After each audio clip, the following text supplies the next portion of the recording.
প্ৰথমতে আজি গোথাৰ বাথৌ চান বাথৌ দিৱস মই বড়োলেণ্ডবাসী অসমবাসী আৰু বিশ্বৰ মানৱ জাতিক গোথাৰ বাথৌ চানৰ শুভকামনা জ্ঞাপন কৰিছোঁ আৰু আফা বৰাই বাথৌৰ ওচৰত প্ৰাৰ্থনা কৰিছোঁ যে চলি থকা যি অশান্তি এটা হিংসা এটা পৰিৱেশ সেইটো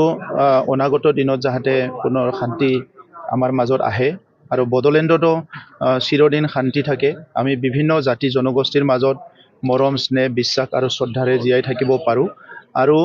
মানৱ জাতিৰ মাজত দেখা দিয়া বিভিন্ন দুৰ্যোগবিলাক চিৰদিনৰ কাৰণে দূৰ হয় ইয়াৰ কাৰণে মই আফা বৰাই বাথৌৰ ওচৰত প্ৰাৰ্থনা কৰিছোঁ আজি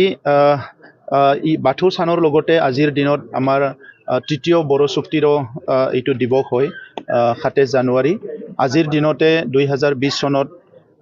তৃতীয় বড়ো চুক্তি স্বাক্ষৰ হৈছিলে আৰু ইয়াৰ আগত 20 ফেব্ৰুৱাৰী 1993 BSC আৰু 10 ফেব্ৰুৱাৰী 2003 BTC গঠন হৈছিলে আৰু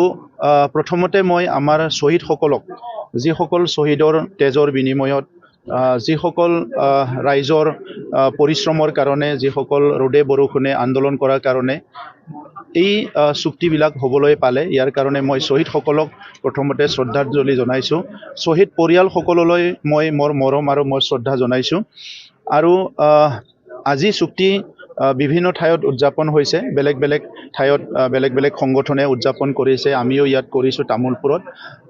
মই এটা বাৰ্তা চৰকাৰলৈ দিব বিচাৰিছোঁ যে যোৱা স্বাধীনতাৰ বহুত দশক ধৰি আমাৰ প্ৰজন্মৰ পিছত প্ৰজন্ম স্বাধীন দেশত নিজৰ সাংবিধানিক অধিকাৰ নিজৰ ভাষা সংস্কৃতিৰ অধিকাৰ নিজৰ পৰিচয় অস্তিত্ব নিজৰ ভূমিৰ অধিকাৰৰ কাৰণে স্বাধীন দেশৰ নাগৰিক হৈও বহুতখিনি মানুহে প্ৰাণ দিব লগা হ'ল আৰু এইটো এটা ভাবিব নোৱাৰা কথা যে দেশ স্বাধীন আমি সকলো মিলি কৰিলোঁ সংগ্ৰাম কৰি আৰু স্বাধীন দেশত সকলোৱে নিজৰ সাংবিধানিক অধিকাৰ লৈ জীয়াই থাকিব বিচাৰে কিন্তু কিছুমান বৈষম্যবাদী যিটো ৰাজনৈতিক চিন্তা ইয়াৰ কাৰণে বিভিন্ন সময়ত বিভিন্ন প্ৰান্তত বিভিন্ন অঞ্চলত বিভিন্ন ৰাজ্যত সংগ্ৰাম হৈছে গণতান্ত্ৰিক সংগ্ৰাম হৈছিলে অস্ত্ৰৰ সংগ্ৰাম হৈছিলে আৰু এইবোৰ পিছত চৰকাৰে বহুত মানুহৰ জীৱনৰ বিনিময়ত তেজৰ বিনিময়ত আকৌ আলোচনা কৰি চুক্তি কৰিব লগা হয় গতিকে এই চুক্তিবিলাক যিটো কৰিছে এই চুক্তিটো অকল হোৱাইট পেপাৰ নহয় ইয়াত শ্বহীদসকলৰ তেজ লাগি থাকে সেই অঞ্চলৰ সংগ্ৰাম কৰা ৰাইজৰ আশা আকাংক্ষাৰ কথা তাতে নিহিত হৈ থাকে আৰু সেই চুক্তিৰ ওপৰত নিৰ্ভৰ কৰে সেই অঞ্চলৰ বিভিন্ন জাতি জনগোষ্ঠীৰ যিটো উন্নয়নৰ কথা শান্তিৰ কথা সহবাসস্থানটো সুগম কৰাৰ কথা বিভিন্ন কথাবিলাক তাতে লিপিবদ্ধ হৈ থাকে আৰু তাত নিহিত হৈ থাকে গতিকে ভাৰত চৰকাৰে বিটিআৰ চুক্তি বা ইয়াৰ আগত যিবিলাক চুক্তি হৈ গৈছে এই চুক্তিবিলাক 100% ৰূপায়ণ কৰিব লাগে আৰু দেশৰ নাগৰিকসকলক নিজৰ অস্তিত্ব লৈ জীয়াই থকাৰ কাৰণে এইখিনি সুবিধা কৰি দিব লাগে গতিকে বিটিআৰ চুক্তি বহুতখিনি ৰূপায়ণ হ'ল ইয়াৰ কাৰণে মই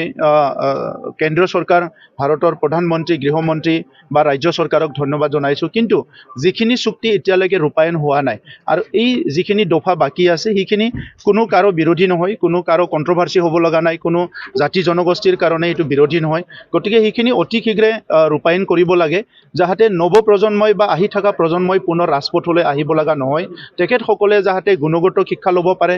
ছায়েন্স আৰু টেকন'লজিটো তেখেতসকলে আজি শিকিব পাৰে আৰু নিজকে সুস্থ নাগৰিক হিচাপে প্ৰতিষ্ঠা কৰিব পাৰে আৰু দেশখন আগুৱাই যোৱাত তেখেতসকলে সহায় কৰিব পাৰে যাতে তেখেতসকলৰ মূল্যৱান সময়বিলাক ৰাজপথত আহি ৰ'দে বৰষুণে ট্ৰেইন লাইনত আহি আন্দোলন কৰিব লগা নহয় এই কথাবিলাক নজৰ দি পেলাই দায়িত্বত থকা কৰ্তৃপক্ষ বা ভাৰত চৰকাৰ অসম চৰকাৰ যিমানখিনি কনচাৰ্ণ অথৰিটিছ আছে সেইসকলে এই চুক্তিবিলাক 100% ৰূপায়ণ কৰাৰ কাৰণে কাম কৰিব লাগে মই সেইটো অনুৰোধ জনাইছোঁ